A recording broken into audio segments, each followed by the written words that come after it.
Pas di depan Ka'bah, gue mau ngasih tahu ilmu yang baru gue dapat di sini. Kalau akhirnya gue paham kenapa selebgram artis-artis yang buka hijab, yang kerjaannya zina, main cewek, tidur sana sini sama pacarnya, bahkan para pejabat yang makan dari uang haram, kenapa orang kayak mereka nggak pernah sepi job. Dan kayak di Instagram mereka orang-orang yang paling bahagia yang pernah kita lihat daripada kita yang berusaha nyari yang halal doang. Ternyata mereka Allah janjiin untuk dibuka pintu-pintu rezekinya. Pantesan. Ternyata itu alasannya, bahkan anak ustadz pun ada yang pede ngejelasin kenapa dia nggak berhijab. Gue bacain ayatnya supaya teman-teman kemotivasi buat rame-rame buka hijabnya, supaya rame-rame kerjain yang haram, biar Allah buka juga pintu-pintu rezeki dunianya. Apa kata Allah di surat Al-An'am ayat 44? A'udzu billahi minasyaitonir rajim. Falamma nasu ma dzukkiru bihi fatahna 'alaihim abwaba kulli syai'. Maka tak kala mereka melupakan peringatan-peringatan yang telah diberikan kepada mereka, mulai lepas hijabnya, mentingin meeting daripada sholat, bahkan sampai nggak sholat. Allah, nggak apa-apa minum alkohol, kan lagi urusan bisnis sama bule. Fatahna alaihim abwaba kulli syai'. Kami pun bukakan semua pintu-pintu kesenangan untuk mereka. Kulli syai', segala pintu-pintu. Pintu-pintu yang dibuka ini dalam tafsir As-Sa'di dijelaskan, yaitu segala peluang-peluang dunia dengan segala kesenangannya, hinar-binarnya, serta kelalaiannya. Makanya kita lihat mereka-mereka tuh Instagram nggak pernah sepi postingan. Malam konser, paginya diving, siangnya minum alkohol, malamnya joget lagi. Kayak nggak pernah ada sedihnya. Lalu apa lanjutannya kata Allah? Hatta idza farihu bima utu akhadnahum baghtatan fa idza hum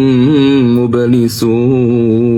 Sehingga pada saat mereka lagi bahagia maksimal atas segala yang diberikan kepada mereka, akhadnahum baghtatan, kami ambil nikmat itu, kami siksa seburuk-buruknya siksaan, fa idza hum mublisun. Ketika itu mereka semua terdiam berputus asa banget. Dan inilah teman-teman yang namanya istidraj. Dia azab tapi bentuknya itu seolah-olah nikmat, karena azab itu nggak selamanya kita dikasih angin topan, gempa, dikasih kemiskinan. Azab yang paling buruk itu kayak di ayat tadi, yaitu kita lalai sama dunia sampai dunia itu bikin kita lupa siapa pencipta kita. Dan fase dimana Allah akhirnya azab mereka yang setelah dikasih kenikmatan itu, bisa di dunia, bisa yang lebih seremnya di akhirat. Kita lihat kan banyak artis-artis Indonesia yang lagi masa puncak-puncaknya, tiba-tiba Allah kasih kanker yang buruk banget, bikin dia nggak bisa ngapa-ngapain, sampai akhirnya putus asa. Terus mereka mikir, buat apa rumah segede ini, mobil sebanyak ini di garasi, buat apa? Tapi ini lebih mending karena banyak mereka yang Allah kasih kesempatan taubat. Akhirnya mereka sholat tahajud tiap malam, datengin ustadz ke rumahnya, dan pada saat mereka meninggal, mereka udah meninggal dalam keadaan taubat nasuha. Tapi sebanyak apa artis yang kita tahu atau orang-orang terkenal yang lagi di masa puncak-puncaknya dia, lagunya laris, muka dia dengan rambut gak berhijab di mana-mana kesebar, tiba-tiba kecelakaan, meninggal, belum sempet taubat, videonya udah kesebar kemana-mana, dia mati, itu video masih ditonton banyak orang. Jadi jangan iri sama siapapun yang karena mereka lepas hijab, mereka murtad, mereka dapat rezeki yang berlimpah-limpah. Karena tugas kita di dunia ini adalah hidup untuk menunggu mati. Semoga Allah wafatkan kita dalam keadaan udah bersih dari dosa, udah taubat nasuha, dan semoga Allah jauhkan kita dari mati yang tiba-tiba dalam keadaan bermaksiat.